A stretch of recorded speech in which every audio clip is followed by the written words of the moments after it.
আল্লাহ রাসূল সাল্লাল্লাহু আলাইহি ওয়াসাল্লাম একদিন বসা এক সাহাবী এসে বলতেছেন, ইয়া রাসূলুল্লাহ, ইয়া হাবিবাল্লাহ, আপনি আমাকে কিছু আমলের কথা আপনি বইলা দেন, যেই আমল করার মাধ্যমে আমি নাজাত পাইয়া জান্নাতে যাইতে পারবো। তাকে নামাজ সহ বিভিন্ন আমলের কথা বাতাইলেন। সাহাবী বলতেছেন, ইয়া রাসূলুল্লাহ, ইয়া হাবিবাল্লাহ, আপনি সাক্ষী থাকেন, আপনি যেইভাবে আমাকে বলছেন আমি হুবহু এইভাবেই পালন করব, একটু বাড়াবো না, একটু কমাবো না। যখন এই কথা বললে আল্লাহর বান্দারা রওনা করলো, আল্লাহ রাসূল সাহাবায়ে কিরামদেরকে বললেন, তোমরা যদি বেহেশতি লোক দেখতে চাও তাকে ইঙ্গিত করিয়া বললেন তাকে দেইখা না। অনেক লোকের কানে মাহফিলের দাওয়াত পৌঁছার পরেও অনেকের সুযোগ ছিল, ইচ্ছা করলে মাহফিলে আসতে পারত, সুযোগ থাকার পরেও অনেকে মাহফিলে আসে নাই। অনেকে দেখবেন বাজারে, রাস্তাঘাটে, দোকানে বিভিন্ন কেনাকাটা বেচার ভিতরে দুনিয়ার শব্দ তো অসুন্দর হয়ে গেছে, কেনাকাটা বিভিন্ন দুনিয়ার কার্যক্রমের ভিতরে লিপ্ত আছে। সুযোগ থাকলে, সুযোগ ছিল, ইচ্ছা করলে আসতে পারত, সুযোগ থাকার পরেও মাহফিলে আসে নাই। না আসার কারণ হিসেবে আমার আব্বাজান রহমাতুল্লাহি আলাইহি বলতেন, বুঝের অভাব। কিসের অভাব? আর এই বুঝের জন্যই মাহফিলের ব্যবস্থা। আল্লাহ রাব্বুল আলামিনের কাছে দোয়া করেন, রব্বুল আলামিন আপনি আমাদেরকে দ্বীনের সহি বুঝ দান করেন। আল্লাহ। হাদিসের ভিতরে আসছে, আল্লাহর হাবিব মুহাম্মদুর রাসূলুল্লাহ সাল্লাল্লাহু আলাইহি ওয়াসাল্লাম বলেন, মাইয়ুরিদিল্লাহু বিহি খায়রান ইউফাক্কিহু ফিদ্দীন। আল্লাহ যাকে ভালোবাসেন, যাকে ইচ্ছা করেন, তাকে দ্বীনের সহি বুঝ দান করে। পাশাপাশি একটা কথা মনে রাখা লাগবে, হেদায়েত কিন্তু কোনো পীরের হাতে নাই। হেদায়েত কোনো পীরের হাতে নাই, কোনো বাবাদের হাতেও নাই, কোনো উস্তাদদের হাতেও নাই, কোনো দলের নেতা নেত্রীর হাতেও নাই। এক কথায় কারো হাতে হেদায়েত নাই, একমাত্র হেদায়েতের মালিক আল্লাহ। হেদায়েত দেওয়ার মালিক কে? আল্লাহ। বর্তমানে কিন্তু এই যুগের ভিতরে মুসলমান সন্তানদের ভিতরে দলের মতের অভাব নাই। কথা ঠিক কি? এক শ্রেণীর বর্তমানে বাবা বের হয়েছে, নামাজ নাই, রোজা নাই, পর্দা নাই, সুন্নাত নাই, হারাম হালাল তমিজ নাই। লক্ষ লক্ষ মানুষ বাবাদের দরবারে দৌড়ায়, যদি জিজ্ঞাসা করে ব্যাপার কি, তোমার বাবার তো দাড়ি নাই, রসুলের সঙ্গে তোমার বাবার তো চেহারার মিলই নেই, তাহলে সেখানে তুমি দৌড়াও? কলে দৌড়াই, বাবার ভিতরে মাল আছে, এরপর দৌড়াই কেন? কলে বাবা আমার বিশ্বকুতুব। কলে কিভাবে? কলে আমার আগে বাচ্চা কাচ্চা ছিল না, বাবার কাছে যাওয়ার পরেই আমার এখন বাচ্চা হয়েছে, অর্থাৎ বাবা তাকে বাচ্চা দিয়েছে। জোরে বলেন নাউজুবিল্লাহ। আমি আগে গরিব ছিলাম, বাবার দরবারে যাওয়ার পরেই আমি এখন ধনী হয়ে গেছি। তাই ধনী বানাবার মালিক কে? বাবা। সে বানাইলো কাকে? বাবা। কথা ঠিক কিনা? আমি আগে কেস কামারের ভিতরে বিভিন্ন কায়দায় বিভিন্ন সমস্যার ভিতরে লিপ্ত আছিলাম, বা কেসের ভিতরে জর্জরিত ছিলাম। বাবার দরবারে যাওয়ার পরে আমার সব কেস টেস সব ফাইনাল হইয়া আমি এখন কেস থেকে মুক্ত হয়ে গেছি। কথা ঠিক না? তাহলে বাবা বিরাট কামেল, নাহলে এই ধরনের ঘটনা ঘটবে কেন? কথা ঠিক কিনা? চাঁদপুর গেছিলেন, সেখানে আছে ল্যাংটা বাবার মাজার। ল্যাংটা বাবার মাজার মানে বাবার ল্যাংটা থাকতো, কোনো কাপড় চোপড় ছিল না। লক্ষ লক্ষ মানুষ দৌড়ায়, ব্যাপার কি? কলে বাবার ল্যাংটা, তুমি দৌড়াইতে আছো, ব্যাপার কি? কলে বাবার ভিতরে মাল আছে। কলে মাল যে আছে সব দেখাই তো যায়, আমার মাল আছে কোন জায়গায়? যা আছে সব দেখা যায় না, তারপরে মাল দেখুন। কি কথা ঠিক না বেঠি? বাবার ভিতরে মাল আছে, এর জন্য দৌড়ায়। তো ওসি সাহেব আমার সঙ্গে খানা খাইতেছিল মনে পড়ে। তো ওসি সাহেব আবার ওই ল্যাংটা বাবার দরবারে ওখানে ডিউটিও করছে। আমি জেগে এলাম যে ওসি সাহেব ওখানে কি হয় বলেন তো? বলে হুজুর বললেন না, মন কেমন গাজা। গাজা বোঝেন? গাজার নৌকা বলে পাহাড় দিয়ে চলে, নৌকা চলে পানি দিয়ে। হ্যাঁ, নৌকা চলতে পানি লাগে না, পাহাড় দিয়ে দৌড়ায়। অর্থাৎ গাঁজা খাওয়ার পরে মাথা ঠিক থাকে না, মাথা বিগড়িয়ে যায়, মানে মাথা নষ্ট হয়ে যায়। আর হুজুর হ্যাঁ যা অবৈধ কারবার চলে, হুজুর হ্যাঁ বলার কায়দা নাই। এই হইলে বাবার দরবারে। কথা ঠিক কিনা? একদল বর্তমানে আছে, নাউজুবিল্লাহ, আল্লাহ মাফ করুক, বাবার দরবারে যাইয়া মাথা নত করে সেজদা দেয়। জোরে কর নাউজুবিল্লাহ। আবার একদল বের হয়েছে, যেই মহিলাদের সঙ্গে দেখা দেওয়া জায়েজ নাই, সেই মহিলাদের সঙ্গে একত্রিত হইয়া বাবা মহিলাদের সঙ্গে দেখা দেয়, এবং বাবার যারা শাগরেদ আছে তারাও একত্র বেপরোয়া অবস্থায় আসা যাওয়া করে। কথা ঠিক কিনা? আবার বলে পীর ভাই বানায়, পীর বোন বানায়। কথা ঠিক? আমার বাজানদেরকে বলবো, পর্দা আলে মা বোনরা যারা শুনতেছে, বাজান, আল্লাহ এবং আল্লাহ রসুল, আল্লাহ রাব্বুল আলামিন তার রসুলকে দুনিয়াতে পাঠাইছেন।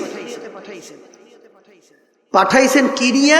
কুরআনুল কারীম এবং হাদিস। আল্লাহ রাসূল সাল্লাল্লাহু আলাইহি ওয়াসাল্লাম বলছেন, আমি তোমাদের মাঝে চিরজীবন থাকবো না, কিন্তু দুইটা জিনিস রাইখা গেলাম, যদি তোমরা মজবুত করে ধরতে পারো তোমরা ধ্বংস হবে না, জাহান্নামে যাবে না। কয়টা জিনিস? তারাকতু ফীকুম আমরাইন লাম তাদিল্লু মা তামাসসাকতুম বিহিমা, কিতাব আল্লাহ ওয়া সুন্নাত রাসূল। কয়টা জিনিস? তোমাদের কাছে আমি কয়টা জিনিস রেখে গেলাম, যদি দুইটাকে মজবুত করে ধরতে পারো তোমরা ধ্বংস হবে না, জাহান্নামে যাবে না। কথা ঠিক? এখন আমার ভাইদেরকে বলো, পর্দা আলে মা বোনদেরকে বলবো, কথা অত বুঝি টুঝি না।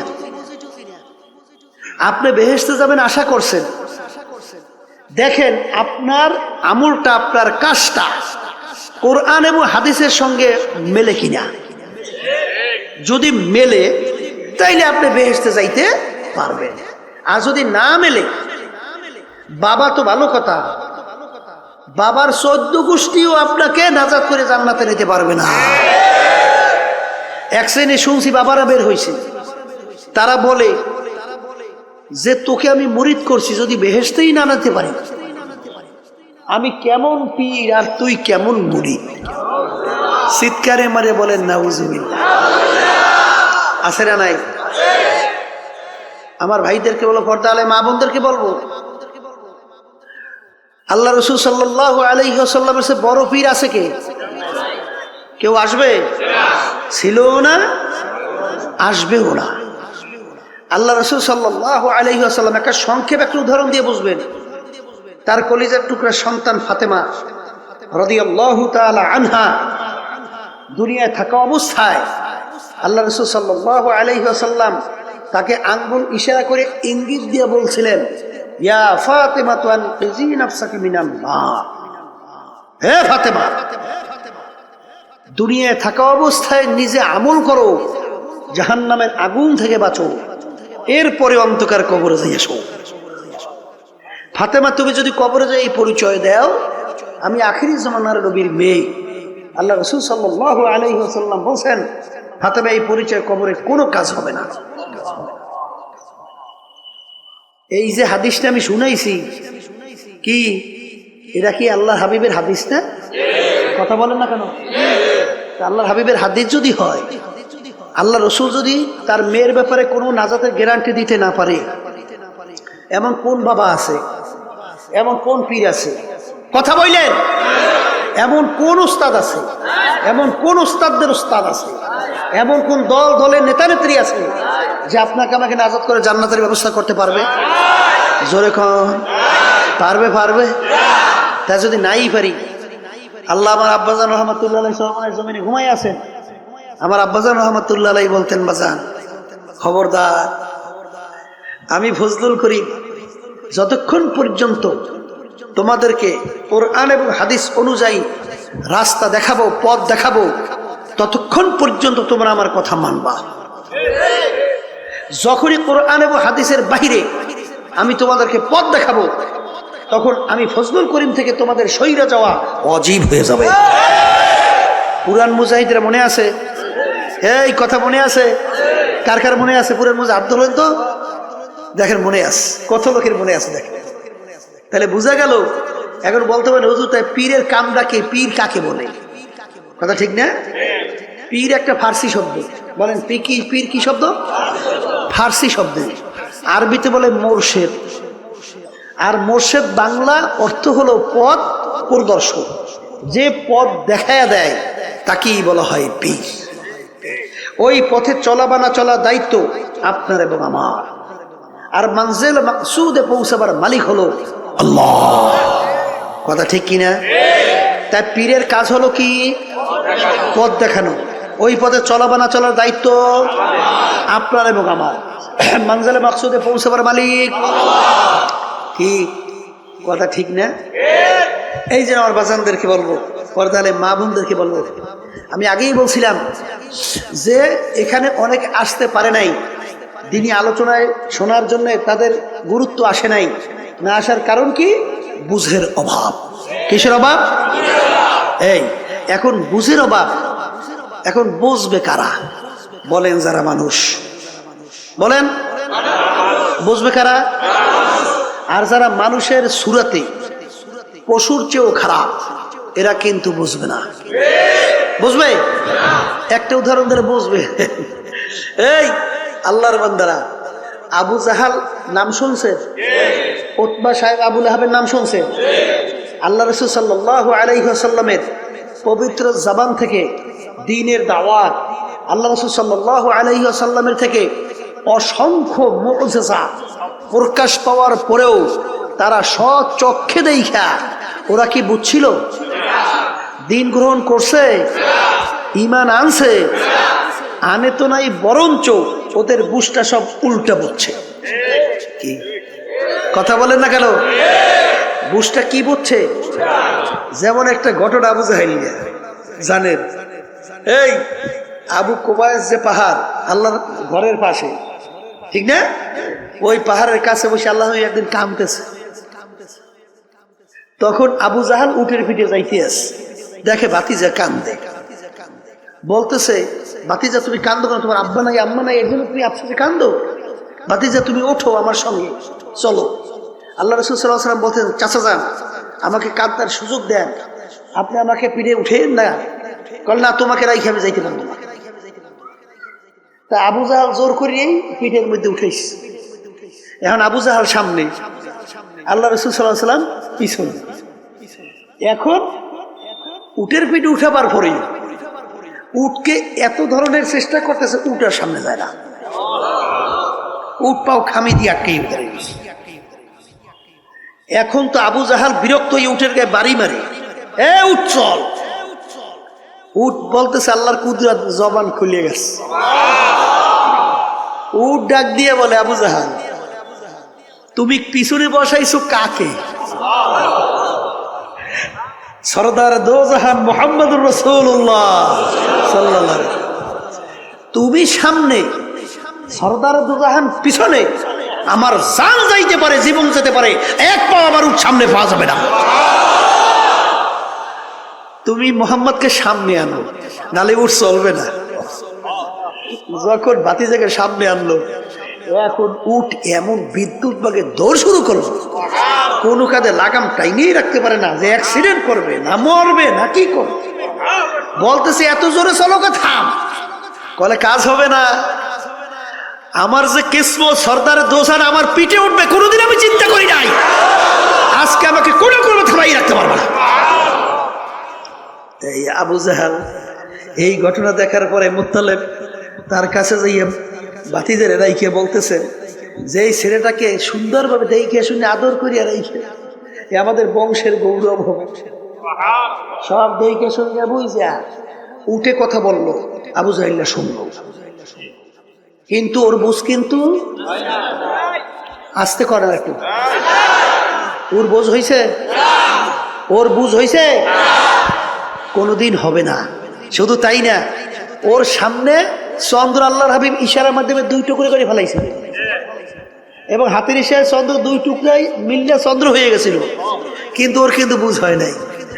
হাতের ভিতরে পাথর, পাথরে কথা বললে বলল যে আমরা হাতের ভিতরে 3টা পাথর, এই কথা বলার পরেও কিন্তু দেখার পরেও কিন্তু আবু জাহেলের বুঝ হয় নাই। কথা বলেন না কেন? এইরকম এক শ্রেণী কিন্তু থাকবে, এদের কিন্তু বুঝ আসবেও না হবেও না। জোরে বলেন কথা ঠিক কিনা?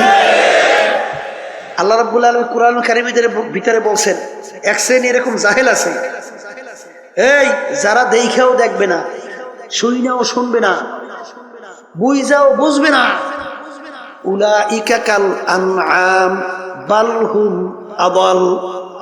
আল্লাহ বলতেছেন এই শ্রেণীর মানুষগুলো চতুষ্পায় জানোয়ারের মতো।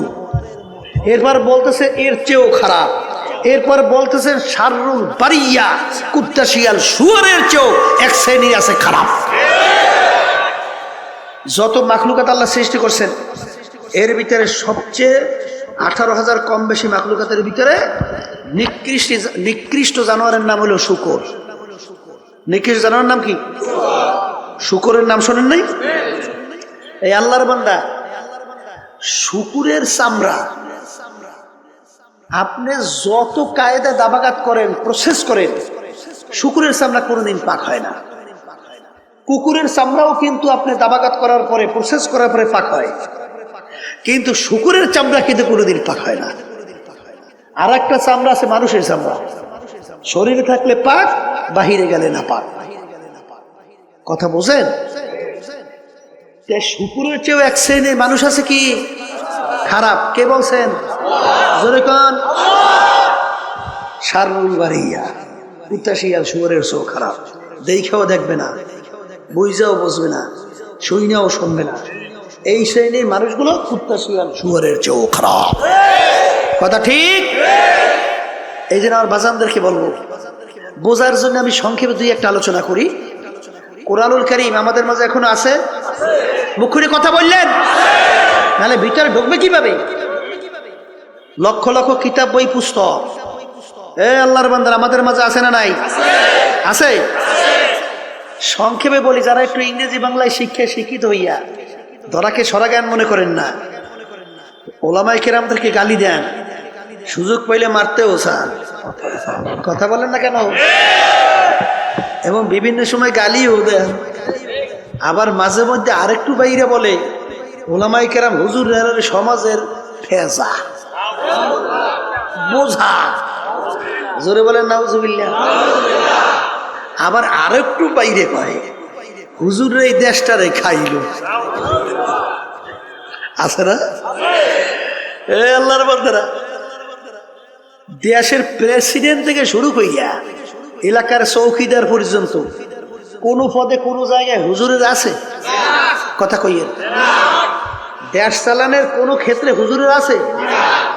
তা দেশ চালাইলো ওরা, দেশ হুজুরেরা খাইলো কেমনে?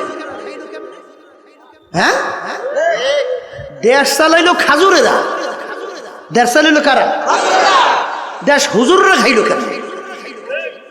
দেশ যে কারা খাইছে হ্যাঁ তো আমরা পেপার পত্রিকা বিভিন্ন কায়দায় দেখলেই বুঝি। শুধু দেশ খায় না, খাইয়ে যোগাযোগ বানাইছে। ঠিক না? আর কত বড় নিকৃষ্ট, গিনফি তো নাই। রিক্সাওয়ালা আমার বাজার রাস্তায় রিক্সা চালায়, মাথার ঘাম গরমে পায় পড়ে।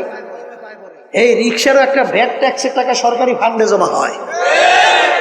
এই পশু মার্কারা আজকে ক্ষমতার বলে এই টাকাটা পর্যন্ত সরকারি ওরা লুটপাট করে খায়। আবার বলে আমি অমুক, আমি সমুক। তুমি কিসের অমুক সমুক? তুই একটা নিকৃষ্ট। তোর সে নিকৃষ্ট দ্বিতীয় আর দুনিয়ায় থাকতে পারে না। মনে করে তুই অমুক টমুক সমুক, তুই আবু জাহিলের মতো। আবু জাহাল শব্দের অর্থ মূর্খের বাপ। মূর্খের বাপ শব্দের অর্থ কি? কোন বাপ তার সন্তানের নাম মূর্খের বাপ রাখে না। ইতিহাস পড়লে দেখবে যে তার উপাধি ছিল আবুল হেকাম, বুদ্ধিমানের বাপ। কিন্তু আল্লাহ এবং আল্লাহ রসুল তার উপাধি দিছে, কইতে পারেন না মূর্খের বাপ। কারণ কি? দুনিয়া স্থায়ী না ক্ষণস্থায়ী? আখেরাত। তাই যে ক্ষণস্থায়ী জিন্দেগির পিছনে পড়ে আখেরাতের স্থায়ী জিন্দেগি ধ্বংস করবে, সে জ্ঞানী না বোকা? এই বোকাদের নেতৃত্বতে আবু জাহাল মার্কায়রা। এই জন্য আল্লাহ এবং আল্লাহ রসুল ওর নাম রাখছে আবু জাহাল, মূর্খের বাপ। ঠিক কিনা? ওর তো খবর নাই ও যে মূর্খের বাপ হইয়া ও যে আবু জাহাল মার্কা হইয়া রয়েছে, এ খবর ওর নাই। বলে কথা ঠিক কিনা? এই জন্য যারা মানুষ, আমি আগেই বলছি, ইল্লা মান আতাল্লাহ বিকলবিন সালিম। বাজান, চোখ, কান, নাক, হাত, অন্য অঙ্গ প্রত্যঙ্গ, এটা কি মানুষ বলে না? এটা কি মানুষ বলে? কথা কন না কা? যদি এইটাই মানুষ হইতো, দেখবেন সমাজের ভিতরে এক শ্রেণী মানুষ ওর অত্যাচারে, ওর আচরণে, এই ওর বিভিন্ন জুলুমে মানুষ অতিষ্ঠ হইয়া এক পর্যায়ে মন্তব্য করে যে ওই লোকটা কুত্তার চেয়েও খারাপ। করে আছে।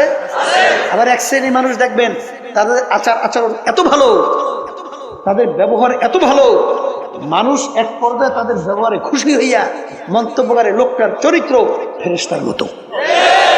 আচ্ছা বলেন, যার ব্যাপারে বলছে কুত্তার চেয়ে খারাপ, ওর হাত কয়টা? আর যাকে বলছে ফেরেশতার মতো, ভালো করে বোঝেন, ভালো করে বোঝেন। এই যারে বলছে কুত্তার চেয়ে খারাপ, ওর পাও কয়টা?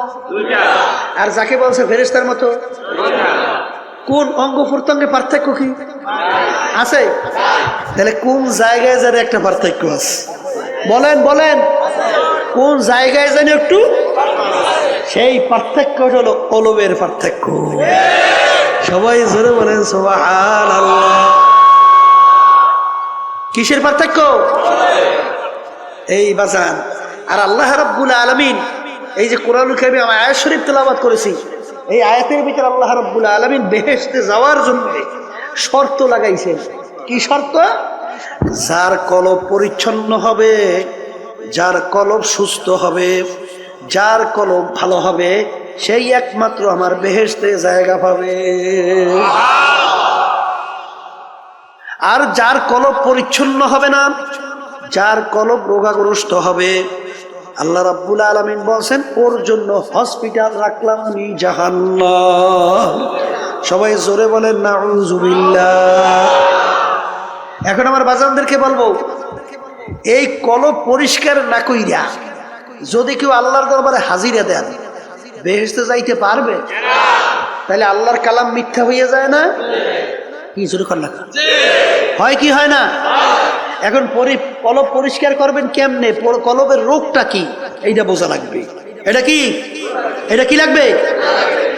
বাজার আপনার জ্বর হইয়া জিহ্বা নষ্ট হয়ে গেছে, যত ভালো খাদ্য আপনার সামনে নিয়ে আসা হোক না কেন, ওই খাদ্য কিন্তু আপনার কাছে ভালো লাগবে না। মুখের ভিতরে দেবে, বলবে কি খাদ্য নিয়ে আসছো? তিতা। কি? এই আল্লাহর বান্দারা, পর্দা আলে মা বোনেরা, এটা কি খাদ্যের দোষ না তোমার জিহ্বার দোষ? যদি তুমি ঘাউরমি কইরা বলো আমার জিহ্বা ভালো আছে, খাদ্য নষ্ট হয়ে গেছে, তখন তোমার কপালটা পড়ছে, কপালটা। আর যখন সবাই বলতেছে এ আল্লাহর বান্দা খাদ্য কিন্তু ভালো আছে, রোগ হইয়া নষ্ট হয়ে গেছে, তুমি এখনো কেন বসে আছো? যাও, তাড়াতাড়ি যাও, হসপিটালে ভর্তি হও, ডাক্তারের পরামর্শ নাও, প্রেসক্রিপশন অনুযায়ী ঔষধ খাওয়া শুরু করো। কি জোরে বলেন, কথা ঠিক কিনা? যার কপাল ভালো সে কিন্তু বাজান ডাক্তারের কাছে যাইয়া পরামর্শ নেবে, আর যার কপাল খারাপ সে কিন্তু পরামর্শ নেবে না, ও কিন্তু ওই রোগ আক্রান্ত হইয়া হার্টে অ্যাটাক করে মারা যাওয়ার সম্ভাবনা। কথা ঠিক নেবে? ঠিক ঠিক বাজান, তোমার আমার কলম স্বচ্ছ ভালো আছে কিনা কিভাবে বুঝবা? এক শ্রেণী আমার বাজানরা যখন আজানের শব্দ শোনে তখন সেই আল্লাহর বান্দা বান্দি পাগল হইয়া যায়, কিভাবে তাড়াতাড়ি ওযু কইরা প্রস্তুত নিয়া মসজিদের ভিতরে দৌড়াইবে। জোরে বলেন, কথা ঠিক কিনা?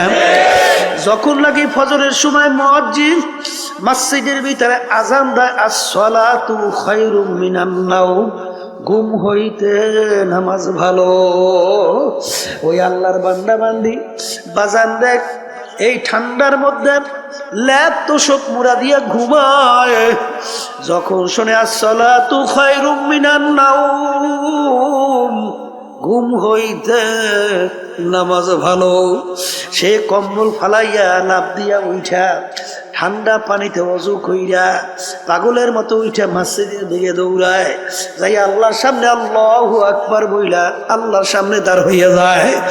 যখন কথা ঠিক না বে ঠিক?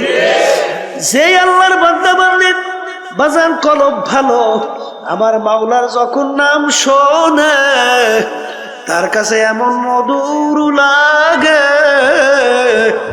বাজান ইব্রাহিম নবী সালাতু ওয়াস সালাম একদিন খানা খাইতেছে, ফেরেশতারা বলতেছে রব্বুল আলামিন ইব্রাহিম আলাইহিস সালাতু ওয়াস সালাম নবুয়াতি পাইয়া বাদশাহী পাইয়া এত কিছু ক্ষমতাবান হইয়া তোমাকে মনে হয় ভুলে গেছে, তোমার মোহাব্বত কইমে গেছে, একটু পরীক্ষা করতে চাই। আল্লাহ রাব্বুল আলামিন বলে যাও একটু পরীক্ষা কইরা দেখো। বাজান ফেরেশতারা মুসাফিরের সূরাতে, আল্লাহু আকবার, কি সূরাতে? মুসাফিরের সূরাতে বাড়ির দরজায় আইসা করুণ সুরে ডাক দেয়, আল্লাহু কারীম।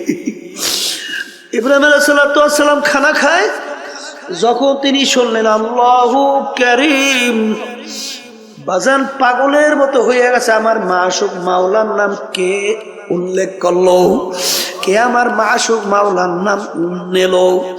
ভাত খানা পাশে রাখা পাগলের মতো দৌড় মারলো, দৌড় দিয়া বাড়ির দরজায় দেখে মুসাফির রাস্তার পথিক, বলে ভাই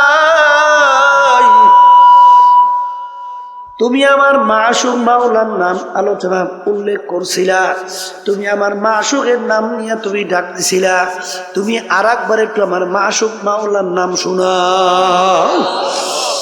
পথিক বলতেছে হুজুর আমি একবার বলছি, আর একবার যদি আপনার মাশুক মালিকের নাম শোনাই আপনার বিনিময়ে আপনি আমাকে কি দেবেন? বলে আমার হাজার হাজার দুম্বা সব তোমাকে আমি দান করিয়া দিলাম, একবার একটু শোনাও। আবার মুসাফির করুণ সুরে ডাক দিয়ে বলে আল্লাহু কারীম। বাজান মাশুক মাওলার নাম যতবার শোনে ততই তার কাছে মধুর মতো লাগতে আছে। বাজান আপনি যাকে মোহাব্বত করেন তার কথা যত বারবার তোমার সামনে আলোচনা করা হয় তোমার কাছে ততই ভালো লাগে। ঠিক আল্লাহ তো দাবি করছে না, ওয়াল্লাযীনা আমানু আশাদ্দু হুব্বান লিল্লাহ, যারা মুমিন সব জিনিসের চেয়ে আমি মালিককে বেশি মুহাব্বত করে।